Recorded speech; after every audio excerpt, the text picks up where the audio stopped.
નમસ્કાર મિત્રો, સ્ટડી રોઝમાં ફરી એકવાર તમારું સ્વાગત છે। આગળના વિડીયોમાં આપણે ક્રિયાપદોને કઈ રીતે ઓળખવા એના વિશે જોઈએ તો કે ભાઈ મેઇન વર્બ છે અને હેલ્પિંગ વર્બ છે, અને કઈ રીતે ઓળખવા એના વિશે ચર્ચા કરી હતી। પરંતુ આ વિડીયોમાં હવે આપણે આગળના કોન્સેપ્ટ કે જેમાં આપણે મેઇન વર્બ, એના પ્રકારો અને એમાં કઈ રીતે હોય છે એની આખી ચર્ચા કરીશું। તો મિત્રો, હજી સુધી ચેનલને સબસ્ક્રાઈબ ના કરીએ તો સબસ્ક્રાઈબ કરજો અને બેલ આઇકનને પણ પ્રેસ કરજો, જેથી કરીને આવનારા વિડીયોની નોટિફિકેશન તમને મળતી રહે। તો મેઇન વર્બના મિત્રો મુખ્ય બે પ્રકાર હોય છે, એક છે ફાઇનાઇટ અને બીજો છે નોન ફાઇનાઇટ। ફાઇનાઇટ અને નોન ફાઇનાઇટ। હવે ફાઇનાઇટમાં બે પ્રકાર આવે છે, એક છે ટ્રાન્ઝિટિવ અને બીજો છે ઇનટ્રાન્ઝિટિવ। નોન ફાઇનાઇટમાં ત્રણ પ્રકાર હોય છે, ઇન્ફિનિટિવ, પાર્ટિસિપલ એન્ડ જેરન્ડ। તો આ શબ્દો મિત્રો તમારે યાદ રાખવા જોઈએ। શબ્દ તો ઠીક, પણ ખાસ કરીને આને કોન્સેપ્ટ યાદ રાખવા જોઈએ, તો જ ખબર પડશે કે આ જ્યારે વાક્યમાં આપણે જોઈએ છે ત્યારે કયા પ્રકારનું ક્રિયાપદ છે અથવા તો કયા પ્રકારનું ક્રિયાપદ નથી।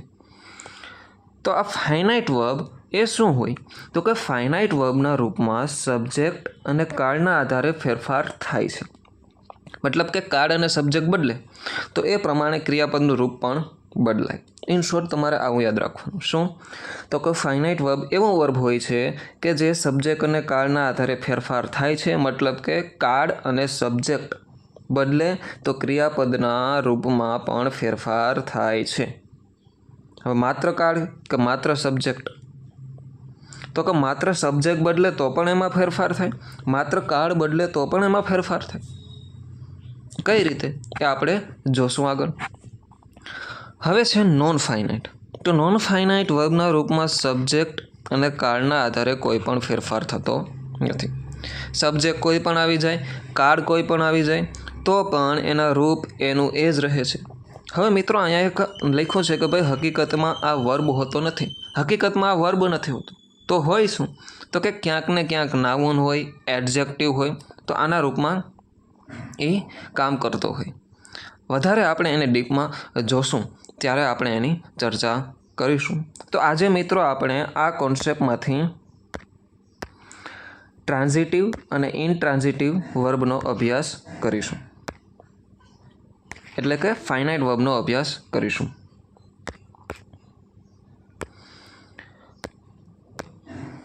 તો મિત્રો, ફાઇનાઇટ વર્બના રૂપમાં સબ્જેક્ટ અને કાળના આધારે ફેરફાર થાય છે અને આપણે સાબિત કરીએ। I have eaten a mango. અહીંયા મિત્રો ત્રણ વાક્ય લખ્યા છે, ત્રણ વાક્યમાં ઈટ ક્રિયાપદના રૂપનો ઉપયોગ થયો છે। I have eaten a mango, મેં ખાઈ લીધી છે। આ કયો કાળ છે તો કે પરફેક્ટ પ્રેઝન્ટ ટેન્સ છે। આઈ એમ ઇટિંગ અ મેંગો, આ કયો કાળ છે તો કે કન્ટિન્યુઅસ પ્રેઝન્ટ ટેન્સ છે। I will it a mango, આ કયો કાળ છે તો કે સિમ્પલ ફ્યુચર ટેન્સ છે। હવે આ ત્રણ કાળ છે, તો ત્રણ કાળમાં અલગ અલગ રૂપમાં ક્રિયાપદ વપરાયું છે। તો આને કેવું ક્રિયાપદ કહેશું તો કે એને આપણે ટ્રાન્ઝિટિવ ક્રિયાપદ કહેશું, અને ફાઇનાઇટ વર્બ એ આવે તો એ પણ કહેશું। વધારે ચર્ચા આપણે આને ટ્રાન્ઝિટિવના જે ચેપ્ટર છે એમાં કરશું, પણ અહીંયા આપણે બેઝિક કોન્સેપ્ટ સમજવાનો છે ભાઈ ફાઇનાઇટ વર્બ કેવો હોય છે, પછી ટ્રાન્ઝિટિવ હોય બરાબર કે ઇનટ્રાન્ઝિટિવ હોય। I have eaten a mango, ત્રણ કાળના ત્રણ રૂપમાં ફેરફાર થાય છે, મતલબ કે આ ફાઇનાઇટ વર્બ છે। We learn English grammar daily in first lecture, અમે દરરોજ પહેલા લેક્ચરમાં અંગ્રેજી ગ્રામર ભણીએ છીએ। કાળ બદલે છે તેમ આ લર્નના ત્રણ રૂપ વપરાયા છે, તો આ પણ એક ફાઇનાઇટ વર્બ છે। હવે સાહેબ ટ્રાન્ઝિટિવ હોય અને ઇનટ્રાન્ઝિટિવ હોય, આ બેમાં ડિફરન્સ શું? તમે કીધું કે આ રૂપ બદલાય તો ટ્રાન્ઝિટિવ વર્બ હોય, તો ટ્રાન્ઝિટિવ પણ હોઈ શકે અને ઇનટ્રાન્ઝિટિવ પણ હોઈ શકે। આ બે વર્બ છે એ ટ્રાન્ઝિટિવ વર્બ છે। હવે ટ્રાન્ઝિટિવ અને ઇનટ્રાન્ઝિટિવ આ શું છે એ આપણે આગળની સ્લાઇડમાં જોશું, પરંતુ અહીંયા આટલું યાદ રાખજો ભાઈ, ફાઇનાઇટ વર્બના રૂપમાં સબ્જેક્ટ અને કાળના આધારે ફેરફાર થાય છે।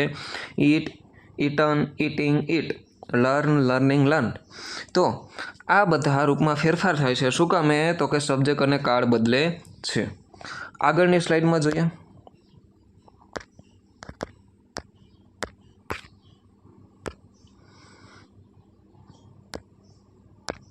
હવે મિત્રો ફાઇનાઇટ વર્બ જોયા કે આપણે એમાં સબ્જેક્ટ અને કાળના આધારે ફેરફાર થાય છે, પરંતુ નોન ફાઇનાઇટ વર્બના રૂપમાં સબ્જેક્ટ અને કાળના આધારે કોઈ પણ ફેરફાર થતો નથી.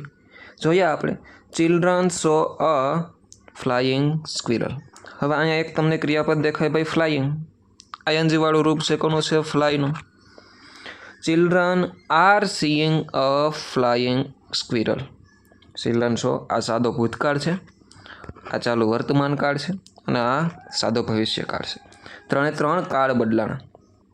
આ બંનેમાં તો સબ્જેક્ટ પણ બદલાણા, છતાં પણ અહીંયા ક્રિયાપદમાં કાંઈ પણ ફેરફાર થતો નથી. તો આ શું કામે? તો કે આ છે એ નોન ફાઇનાઇટ વર્બ છે કે જે ક્રિયાપદ તરીકે કામ નથી કરતું, વિશેષણ તરીકે અહીંયા કામ કરે છે. ભાઈ સ્ક્વિરલ જોઈ, માછલી જોઈ, પણ કેવી માછલી? તો કે તરતી માછલી. અહીંયા માછલીની વિશેષતા બતાવી છે કે ભાઈ કેવી માછલી? તો કે તરતી માછલી. કઈ ક્રિયાનું વર્ણન છે એ તો આ સી બતાવે છે. ભાઈ બાળકોએ જોઈ આ મુખ્ય ક્રિયા છે, પણ આ ફ્લાઇંગનું અહીંયા કામ શું છે? તો કે આ સ્ક્વિરલની વિશેષતા બતાવવાનું. તો આ મિત્રો યાદ રાખજો. આગળની સ્લાઇડમાં આપણે જઈએ. હવે મિત્રો આવે છે ટ્રાન્ઝિટિવ અને ઇનટ્રાન્ઝિટિવ વર્બ. ફાઇનાઇટ વર્બના બે પ્રકાર પડે છે, ટ્રાન્ઝિટિવ અને ઇનટ્રાન્ઝિટિવ. હવે આ બેના કોન્સેપ્ટ શું છે એ આપણે જોઈ લઈએ. ટ્રાન્ઝિટિવ વર્બમાં ઓબ્જેક્ટ હોય છે, યાદ રાખજો, ઓબ્જેક્ટ હોય છે, અથવા તો તેની સાથે ઓબ્જેક્ટ મૂકી પણ શકાય છે. હવે સાહેબ ઓબ્જેક્ટ હોય તો જ ટ્રાન્ઝિટિવ, ઓબ્જેક્ટ વાક્યમાં હોય પણ નહીં તો એને ટ્રાન્ઝિટિવ કહેવું કે ઇનટ્રાન્ઝિટિવ? તો જે ક્રિયાપદની સાથે તમે ઓબ્જેક્ટ એટલે કે કર્મ મૂકી શકો એને આપણે ટ્રાન્ઝિટિવ વર્બ કહીશું. અહીં વર્બને વોટ અથવા whomથી પ્રશ્ન પૂછવાથી ઓબ્જેક્ટ એટલે કે કર્મ મળે છે. મતલબ કે જો પણ વાક્ય હોય એમાં તમે વોટ અથવા whomથી પ્રશ્ન પૂછો અને જે જવાબ મળે તો એ ટ્રાન્ઝિટિવ વર્બ કહેવાય, એમાં જે ક્રિયાપદ વપરાણું હોય એ. ઇનટ્રાન્ઝિટિવ વર્બ. ઇનટ્રાન્ઝિટિવ વર્બમાં ઓબ્જેક્ટ હોતો નથી. આમાં મિત્રો ઓબ્જેક્ટ હોતો જ નથી, અહીં ઓબ્જેક્ટ મૂકી શકાતો જ નથી. હવે સાહેબ ઓબ્જેક્ટ ના હોય તો ઇનટ્રાન્ઝિટિવ? ના, એવું નથી. કારણ કે ટ્રાન્ઝિટિવમાં પણ વાક્યમાં કદાચ ઓબ્જેક્ટ ના મૂક્યો હોય પણ એની સાથે મૂકી શકાય છે. આ ઇનટ્રાન્ઝિટિવ વર્બમાં મૂકી શકાતો નથી. આનો વિશેષ અર્થ આપણે એના ઉદાહરણો દ્વારા સમજીએ કે ભાઈ આ બે કોન્સેપ્ટ કઈ રીતે છે.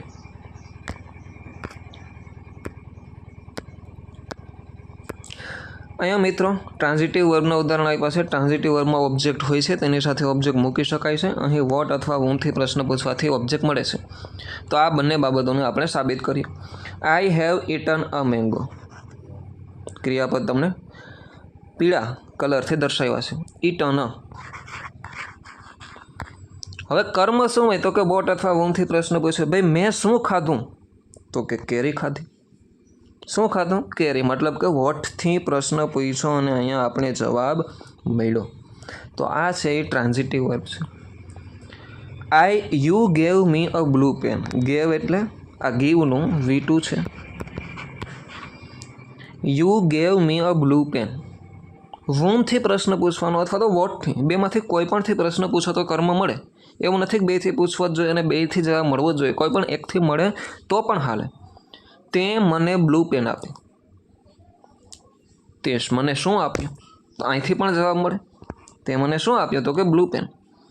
તે કોને બ્લુ પેન આપી? whom? તો મી એટલે કે મને. તો અહીં તો બે કર્મ મળે છે, પરંતુ મુખ્ય કર્મ કયો છે? તો કે મી, કારણ કે પહેલાં આવે છે. આવું આપણે યાદ રાખશું. તો અહીંયા કહેવાનો અર્થ એ છે કે જે ક્રિયાપદ ભેગો કર્મ આવે તેને આપણે ટ્રાન્ઝિટિવ વર્બ કહેશું. અથવા તો કર્મ ના હોય તો મૂકી શકાય તો પણ એને આપણે ટ્રાન્ઝિટિવ વર્બ કહેશું. આગળના વાક્ય જોઈએ. રાજ ઇઝ ડુઈંગ હિઝ હોમવર્ક. રાજ તેનું હોમવર્ક કરી રહ્યો છે. ભાઈ શું કરી રહ્યો છે? તો કે હોમવર્ક, કર્મ છે. We are learning English grammar. અમે ઇંગ્લિશ ગ્રામર શીખી રહ્યા છીએ. શું શીખી રહ્યા છે? તો કે ઇંગ્લિશ ગ્રામર.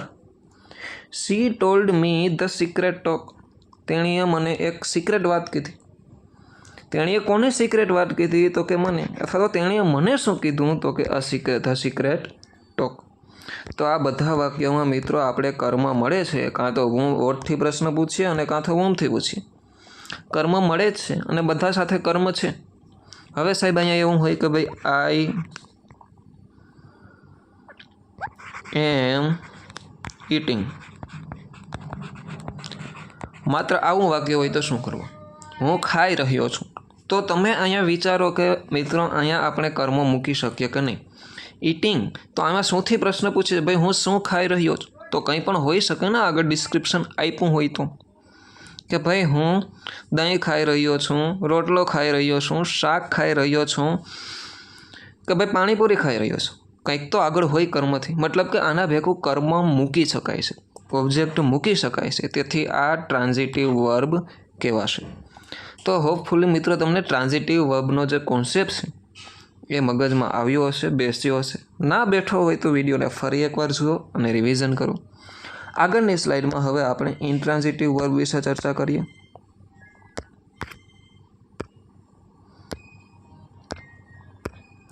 ઇન્ટ્રાન્ઝિટિવ વર્બમાં ઓબ્જેક્ટ હોતો નથી. ઓબ્જેક્ટ નામની વસ્તુ જ આમાં નથી હોતી. અહીં ઓબ્જેક્ટ મૂકી શકાતો નથી. હવે ઓબ્જેક્ટ ગોતવો હોય તો એનો નિયમ શું છે? તો કે કાં તો વોટથી પ્રશ્ન પૂછો અને કાં તો વોમથી પૂછો.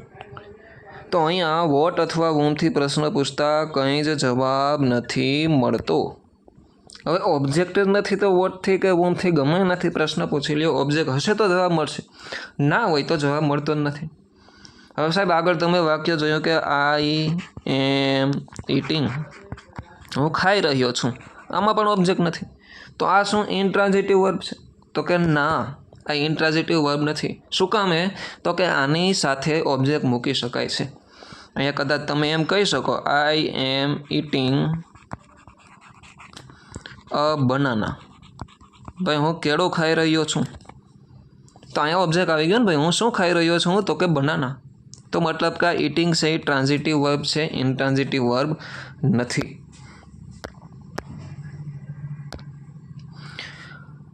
આપણે અહીંયા ઉદાહરણો દ્વારા આગળ સમજીએ. Raj is going to Dwarka. રાજભાઈ દ્વારકા જઈ રહ્યો છે. ક્યાં? તો કે દ્વારકા. ક્યાંથી પૂછો તો જવાબ મળે. આપણો નિયમ શું છે? ભાઈ વોટથી પૂછવાનો કાં તો વોમથી પૂછવાનો. વોટથી પૂછો એટલે કે શુંથી? ભાઈ રાજ શું જઈ રહ્યો છે? કાંઈ જવાબ મળે નથી મળતો. અથવા તો ભવિષ્યમાં ક્યારેક એવું હોય કે ભાઈ ગોઈંગ ભેગો કોઈ ઓબ્જેક્ટ મૂકવો કે નહીં. ગોઈંગ ભેગો ક્યારે ઓબ્જેક્ટ આવે જ ને, ભાઈ શું જઈ રહ્યો છે? આવો પ્રશ્ન પૂછો તો ક્યારેય જવાબ ન મળે. Dhruvik always run very fast.